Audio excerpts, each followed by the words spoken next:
Hey folks, welcome to the Alone Time Thoughts podcast. I'm Sam. Good to have you back.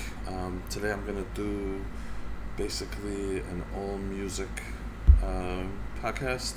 Um, I want to talk about some of the albums that have dropped. This is probably going to be at least a two-part series just because of how many hip hop albums have come out. And I know there's other albums that come out, but there's hopefully the followers know I am a big hip hop head, so that's where I'm gonna lean. That's what I'm gonna talk about. Um, and there's just been so many drops this summer, and still more to come to my knowledge. So that's exciting stuff. At least for me, it is. Especially if these artists can put out some bangers, some solid albums. Right now, the first video we're gonna discuss ADHD 2 by Joyner Lucas, Let God Sort Him Out by the Clipse, Jackboys 2 by Travis Scott, and then I know in the future, the next video I'll have at least the Tyler the Creator album to discuss, along with Benny the Butcher, and what else is coming out? Oh, Raekwon the Chef from Wu-Tang. And again, I'm pretty sure there's more. Freddie Gibbs is supposed to drop one with The Alchemist. I thought I saw maybe some other artists that are dropping. And, as you can tell, the artists I'm discussing are big artists. I'm not probably going to get into the smaller artists unless, again, I'm listening to their album and it actually grabs hold of me. And just something that is worth discussing. Otherwise, with all these artists out there now, with all the platforms that give people the ability to record and put out work, it would just be a never-ending discussion of albums dropping and who's dropping them. And unfortunately, a lot of these artists do drop a lot of garbage. Sometimes there's a song or two that kind of is in there, but for the majority of the album, majority of the tape, it's a lot of garbage, so I don't really actually find it worth discussing. But I think the big names, the more household names, it's definitely worth taking the time to discuss. And let's get into it. The first thing actually I do want to discuss is a beef that's ongoing. There actually hasn't been anything that's come back in the last week. I want to say maybe a little longer, or maybe a little less, but Joyner Lucas and Skepta, who is a UK artist, been around for a long time. I remember pretty sure hearing about him either in the late 90s, early 2000s, but UK artists unfortunately don't make too much noise here. There's definitely some that have been able to break through, at least to some degree. Skepta was one of the original artists that probably made some kind of noise here in the U.S., but overall, he probably does not have at least to my knowledge, he doesn't have too much of a following here in America. But he was in a concert in the UK, and he made a statement that the UK rappers are better than the US rappers, and then Drake co-signed, and to me that's just like ridiculous. And I personally, I'm not a fan of Drake. I think Drake is kind of a clown. He's put out good music. Maybe not recently, at least not, again, this is all my opinion. But to me, Drake is a clown. I think the fact that he got dissed by Kendrick, and the fact that a lot of rappers here in America kind of stood up to him and said, don't come here. I think it got him feeling some sort of way, and that's probably why he co-signed Skepta to that comment that UK rappers are better than US rappers, which again, maybe it's me being a homer, but as a hip hop head, as somebody who's into hip hop, I would 100% disagree. Yes, they've made some noise here, but overall, I just don't see how it's even close. But anyway, let's get into this. Skepta, after his announcement at the concert, got some obviously pushback and about that statement, which again, silly statement in my opinion. So he actually put out this song that was aimed at Joyner Lucas called "Friendly Fire," and honestly, it wasn't a terrible diss song. pretty solid work. Not not that amazing or anything, but also not very shitty. Definitely worth listening to at least once if you're into hip hop. If you like just the back and forths that rap artists get into, of course, without the violence. Let's keep it on wax, as they say. But then Joyner came out with what, in my opinion, is one of the best the songs in quite some time. I mean, if we just put Not Like Us by Kendrick aside, I think this is one of the best songs I've heard in a long time. It's called Nobody Cares. I highly recommend you guys take a look at it and give it a listen. And then Skepta came back with round two, which I thought was very weak, not really that great. But that's really where the beef stopped. I haven't seen any kind of updates. I haven't seen anybody really come back, and that could be just because Skepta's response here in round two was just weak. I'd love for you guys to give it a listen. Again, give me some feedback, your thoughts on it. I'd love to see if you agree with me that Nobody Cares is one of the best songs in quite some time. Again, let's put Not Like Us to the side, because that's considered one of the greatest, if not the greatest, songs of all time. I would probably disagree on the greatest of all time, but again, I haven't actually listened to this, like every single diss track out there, and quite a long time, so I'd probably have to listen to them to be able to rank them confidently. But love to get your feedback on it. Again, the songs are Skepta, with his first song, which was Friendly Fire, Joyner Lucas with Nobody Cares, and then Skepta again with round two, which I thought was kind of whack and doesn't probably deserve a response. Maybe there will be one. I don't know if it'll be from Joyner or somebody else, but I haven't actually seen anything as of this recording, so we'll see where that goes. Let's get into the albums now, and ADHD, since we are on Joyner, a follow-up to Joyner's first ADHD, and just a little background on my experience with Joyner. My son actually wanted to go see him. I believe it was after ADHD. He was doing a tour. We got tickets. He canceled the first one. It got pushed back, and then he canceled the second one. So that was quite disappointing to us. But I also want to say that has nothing to do with my review here. I don't hold any grudges. It's unfortunate, but I believe he was ill or something. Whatever the reasoning is, it was canceled, didn't happen. You got to move on, right? We're not going to just harp on something that is in the past now and nothing we really have control over. So we do love Joyner's music for the most part. It does become a little kind of repetitive in terms of his style, in terms of his flow. But for the most part, I'm always looking for Joyner music. If he releases it, I'll always give it a run, see how it goes. And for the most part, I think he hits. However, in this album, I'm going to have to say that I was not a huge fan. It's not terrible. I'll give you just some of the album. I wrote down some of the tracks that I did like. I'm one of them. The Way That I Am, Riot. Riot, actually, the beat doesn't fit the theme to me. I wasn't actually a big fan of this one. I thought the lyrics, if put behind the beat that kind of fit with the lyrics and the topic, the subject matter, where probably could have been a way better song. Otherwise, it's kind of actually disappointing. He's talking about like riot stuff, and the beat is kind of more playful. Did not think the two fit well together. Hate Me with T-Pain might actually be my favorite song on here, just the way T-Pain is used. Just the way T-Pain is used on the song seemed pretty perfect to me. And just the song itself, I really like the song. Again, I liked the other ones I mentioned, minus Ride, which again I thought didn't go with the beat. Let's see what else there was. Active with Big Sean's not too bad.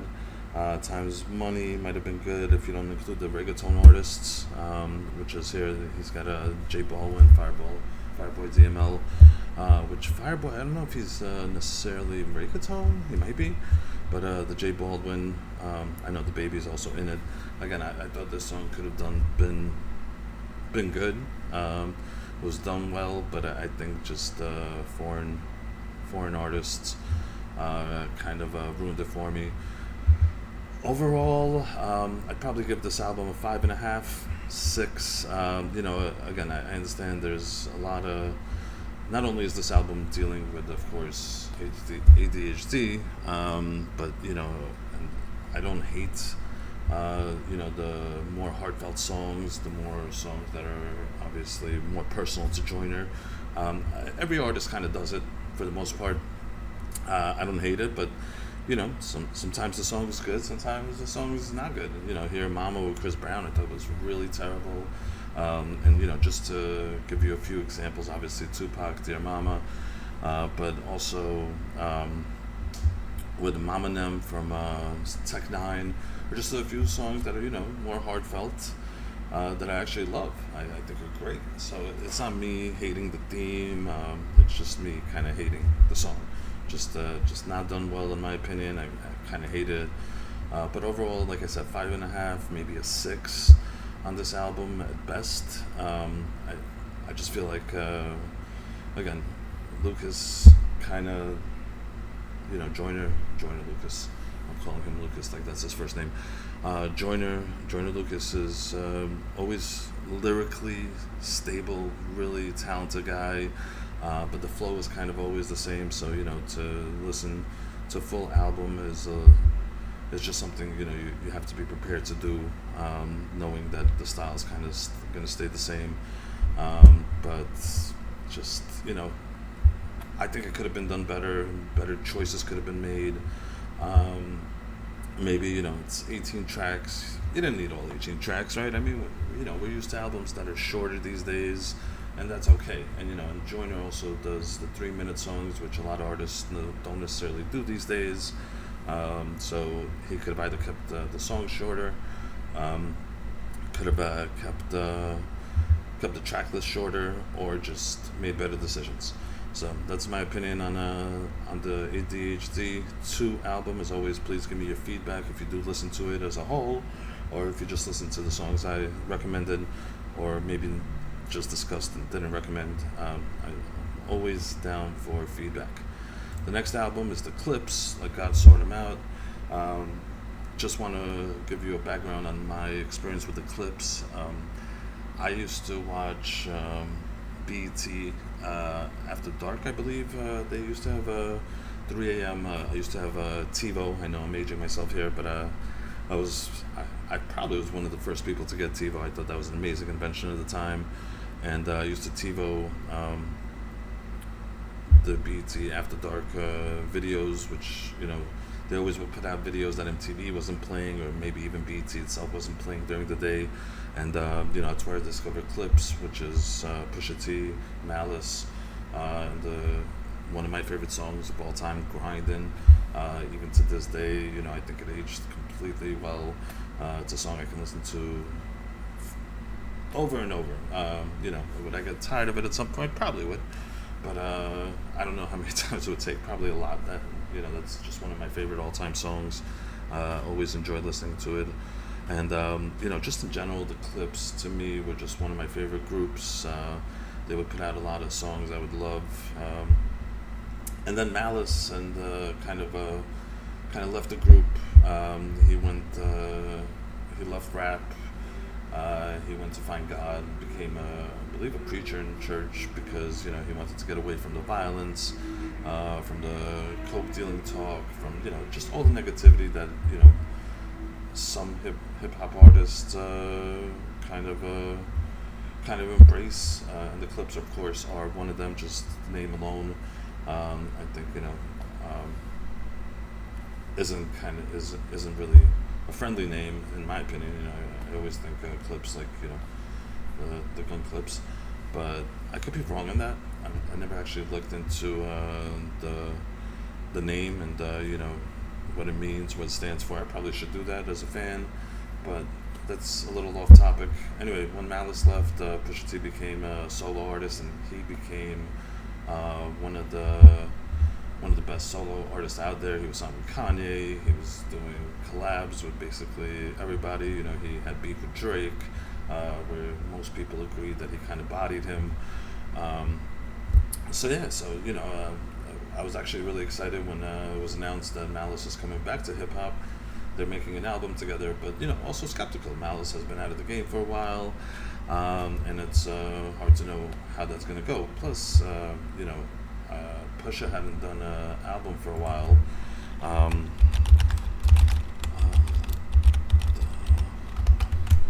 I just want to see the name of that album. I know this was the last album done. 22. So I guess it hasn't actually been that while. 22. It felt like it's been a while, but it's almost dry. And It's Almost Dry to me was a really, really good album for the most part. Basically, everything was a hit on that album. So I enjoyed the album. Was looking forward to this. Didn't know what to expect, of course, because now they're a group. Like I said, Malice hadn't been around in a while. But as you can see by the track list, it's 13 tracks. They got a lot of features, big name features here. Tyler, John Legend, Kendrick. Pharrell does all their beats, so he's kind of on everything. I believe Pharrell did all their beats. Stove Got Cooks, Abliva, Nas. I mean, just amazing feature list here. So I was excited to get into this, and honestly, this is really, really an amazing album. If you ever have heard It's Almost Dry, it's kind of in that vein. In terms of flow, in terms of music, in terms of concept and subject matter. I thought for the most part this is an amazing album. My favorite song was Ebita, which I'm sorry, I'm actually wrong. MTB TTF, and that is. Actually, that stands for something. But again, all these songs. I know this is not what you guys want to see, but I just want to get this right for you. But honestly, all the songs are awesome, and I'd probably listen to this album several more times, and I could probably switch my opinion on which song is best.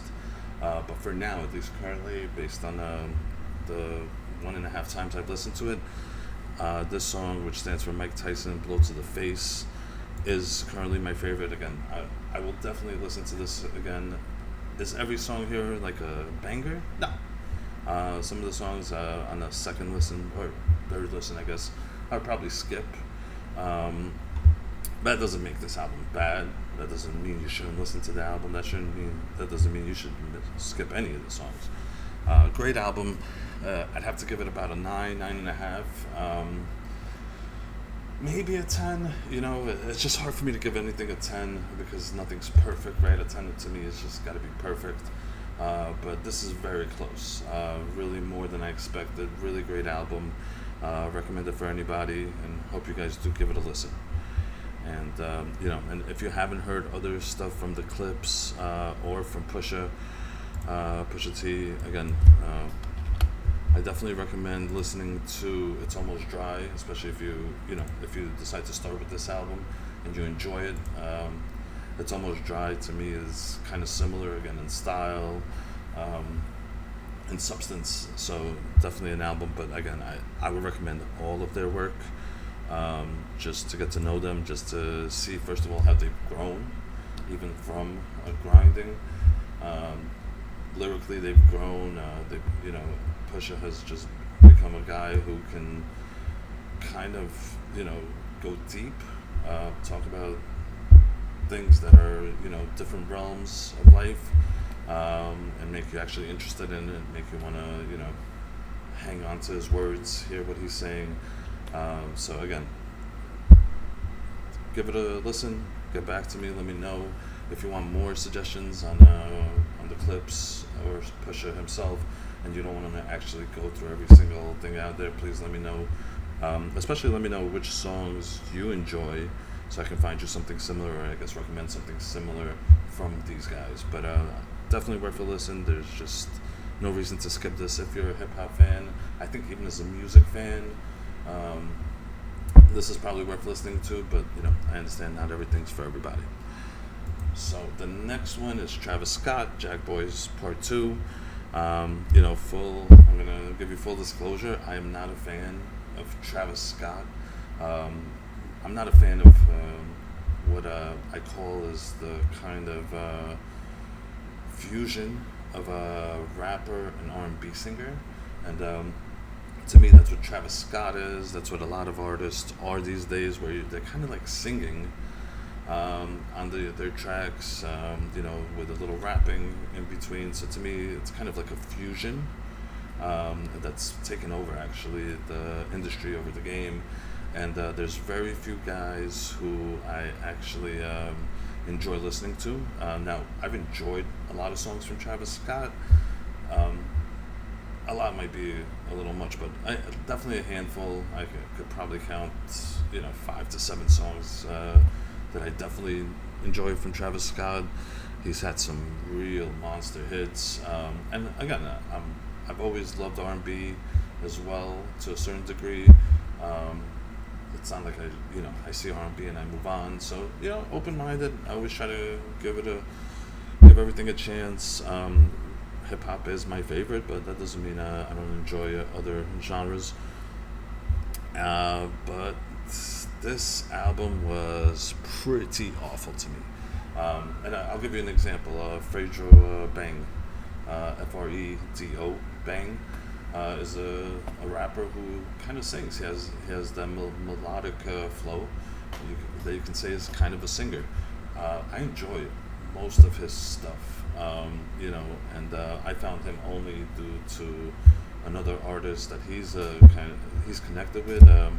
They came from the same neighborhood, and I know they were kind of together. And that's the real G. It's the real G something. Oh my goodness! I bet you I could find him. The real G Money. I don't even need to keep looking. But he got shot by NBA young boy, or the real G Money. This is my dude right here. And I thought he was coming up. He had at least 2 songs that I really loved. Industry, I thought it's his best song.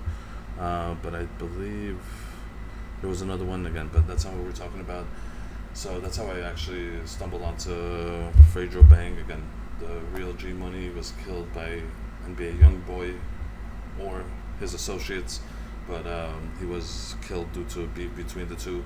And then Fredo Bang at the time, I believe, was in jail. He came out of jail, and he was kind of repping the real G Money. Took over that beef with NBA YoungBoy, which I believe is still ongoing. So that's how I discovered Fredo Bang. And again, he is more of a singer-rapper type who I enjoy. A lot of his songs I enjoy.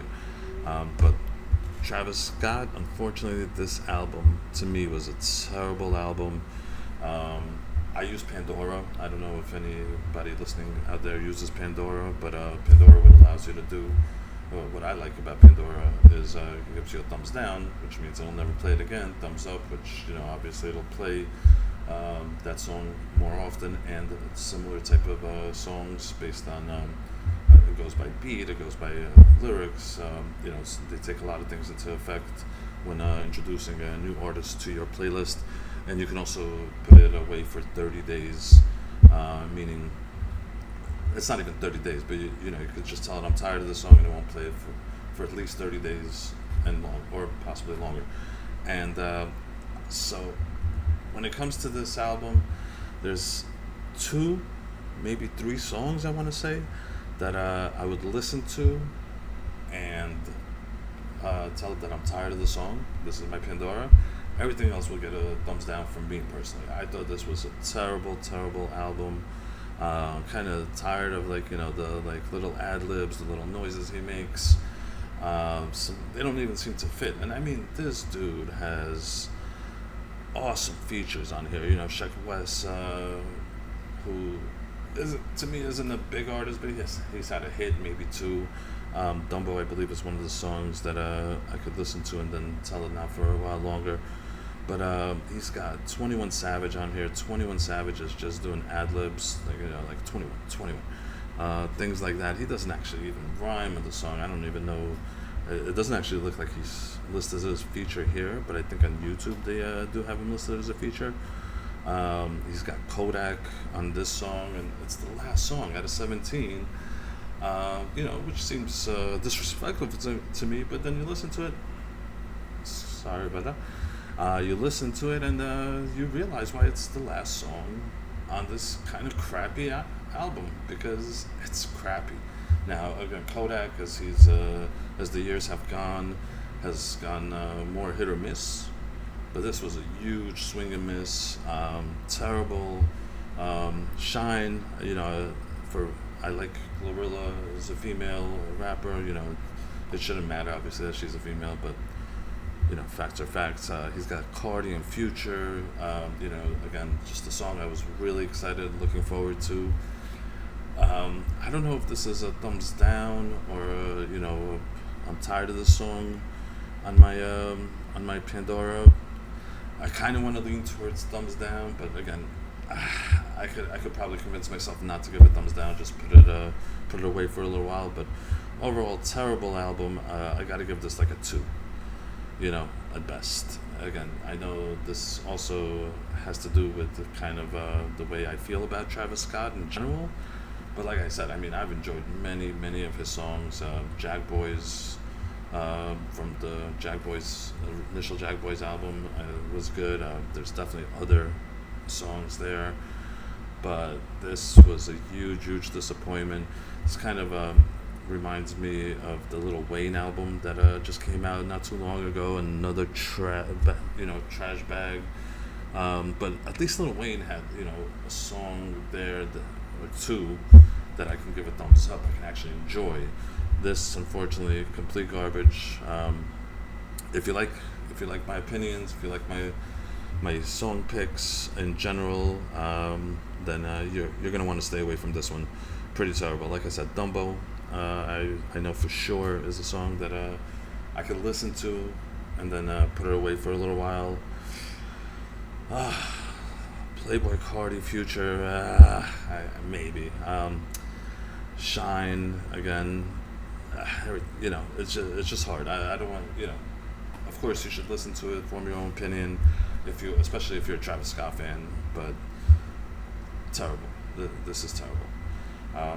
So that's where we're gonna wrap up today in terms of these albums and my reviews of them. I'm gonna get to the other albums that are out. I'm gonna have to listen to them, give you an opinion. If there's something you want to see me do better in the next video before I make it, and you do listen to this video, please do let me know. Otherwise, I'm hoping to be back in a few days. Probably it'll take me to get through 3 more albums, but I hope to be back and give you my opinions again. And now, because we've done all music today, I'm going to give you two links of the day, and we'll start with this one first. And this is a man who took a bank teller hostage, got thirsty, I guess, and the cops lured him out with a drink attached to a drone. Once he came out, they shot him and ended his life. And he did injure the bank employee. As far as I understand, the employee was not seriously hurt, or at least they're doing better. It wasn't life-threatening. But yeah, this goes under those stupid criminals. If you guys ever watch shows from back in the day, I don't know if they still exist, but there was a show, several shows actually, and it was like basically stupid criminals. This guy would make it there. He came out, wanted a drink, they attached it to a drone, and then bam, he got dispatched, as they say. So I thought this was kind of interesting story. That's link 1. Link 2 is, and this is an old video, but I did come across it recently.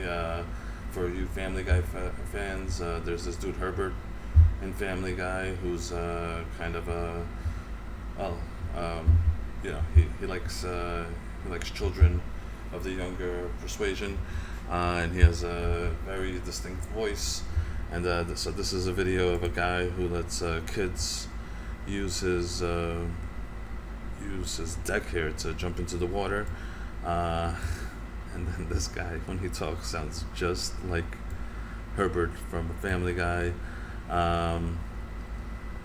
So yeah, watch the video, enjoy. I found this just funny just because he literally has the voice. And this video is kind of funny. They kind of voice him over Family Guy scenes here. And it's done pretty well, and just gave me a little chuckle, gave me a little giggle. I think it's worthwhile to check out, and I hope you do, and I hope you enjoy, and I hope to speak to you soon, and I hope you enjoyed the video. Look forward to hearing back from you, and if not, I'll talk to you soon. Take care.